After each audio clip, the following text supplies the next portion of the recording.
ក៏នាងនៅតែជាប្រពន្ធខ្ញុំដែរមនុស្សឲ្យខ្មោយម៉ែនៅមួយគ្នាបានទេអាឈួតចូល content តយើអាសនហើយហ៊ានរួញអញហើយខ្មោចប្រពន្ធឲ្យងាប់បានដល់ផ្ទះហើយតចរាយផ្ទះមែន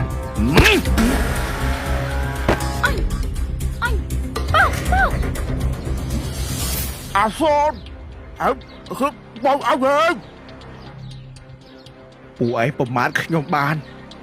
តែកុំប្រមាថប្រពន្ធខ្ញុំនាងស្លាប់ហើយនាងធ្វើអីពួកឯងអាសនហើយអញហ្នឹងឥឡូវចេះដីហ្នឹងបើអត់មានបញ្ហាទេ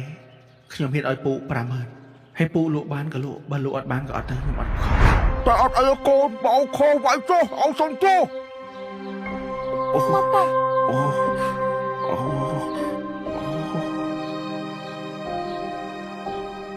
ម៉ាលីអុយបងសុំទោស